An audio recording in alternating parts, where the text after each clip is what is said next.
Now, Derek has been in Phoenix Park all morning to help highlight a new campaign. Derek, what's going on?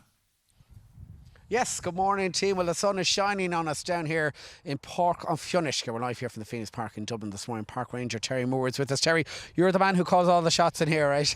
Yeah, you could say that, yeah. Sometimes all the hard decisions normally are made up to by the superintendent. Anyway, good to have you here this morning. Terry, there's a brand new campaign up and running. Tell us about it. Protect Our Park, Protect Our Deer, the new campaign. We've reignited the previous campaign, just asking people to steer clear of the deer, keep 50 metres back and don't feed them. And don't feed them. Now, it is a massive issue at the moment. I mean, people coming in here to park, and it is a beautiful resource that we have here in the country, one of the most visited attractions, I suppose. But, I mean, people are still feeding the deer. Yeah, constant. It's like a conveyor belt. One group comes in and then there's constantly throughout the day, they just keep coming, trying to feed the deer. Most people are aware. We just want to put it out there that, everybody knows don't feed the deer when you come into the park, so people can give other people advice. Listen, you shouldn't do that, you shouldn't feed the deer. Terry, what do the deer normally eat? Grass, mainly grass. You don't need anything much outside of grass, but they'll eat chestnuts when they're in season. They'll eat acorns, you'll see them underneath the oak trees when the acorns fall on the ground. But 90% of the diet is made up of grass. Yeah, so that's their normal diet. When people come into the park and they're getting up close and personal with the deer, what are they feeding them? Oh, all sorts. You're talking bread, chocolates, crisps, bananas, all sorts, and you name it. Yeah, stuff that you probably wouldn't give your child, it'd be too sweet. So now you're noticing that, I suppose, the deer are now begging for food. Yeah, see, the deer have great sense of smell.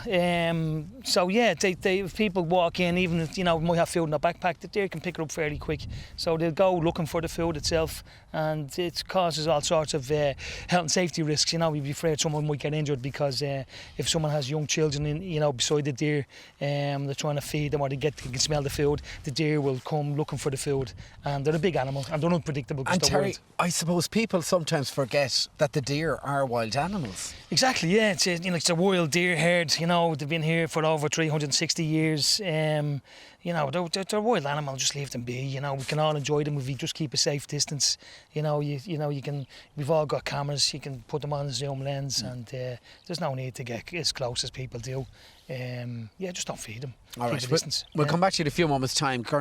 Terry, Jane Fall is with us. Jane, all the way from Castlebar, County Mayo. You're doing your PhD in this at the moment. Tell us what you're studying. Yeah, so I'm looking at animal behaviour and how human interactions with animals change their natural behaviours. Okay, so you've spent a lot of time here in the park. What have you found from your studies? So we found a lot of distinct differences between the deer that are regularly getting fed and the deer that won't normally approach humans. So particularly we found that there's a big difference in their antlers. So the males that are regularly fed food from humans, so that can be anything from, as Terry was saying, carrots, crisps, McDonald's, anything, they have much smaller and weaker antlers. So that has an effect in their life later on when they're looking for a mate. They're not able to win fights as easily because they've got the smaller, weaker antlers. So you're essentially affecting their ability to find a mate later on.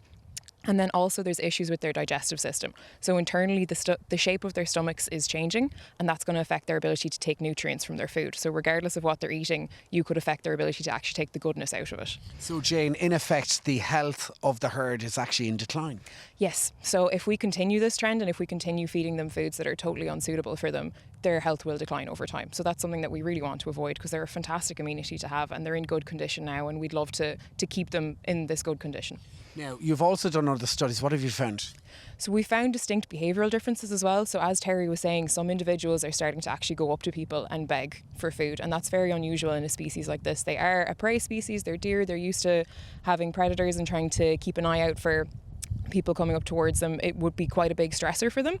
So we've noticed that they seem more stressed when people are coming towards them, and that's something that isn't necessarily obvious when you're looking at them. But if you know what behaviours to look out for, they're like herding very close together, they're showing kind of that they're getting aggressive towards each other, and they're just looking very bothered when people are coming up to them.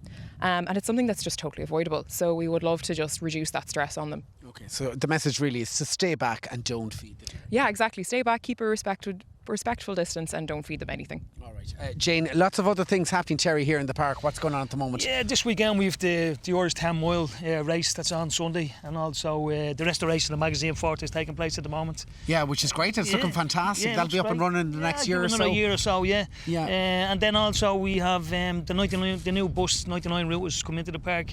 So same as the ice cream. So you pick it up near Parkgate Street and bring it straight up to the visitor And that's centre. free.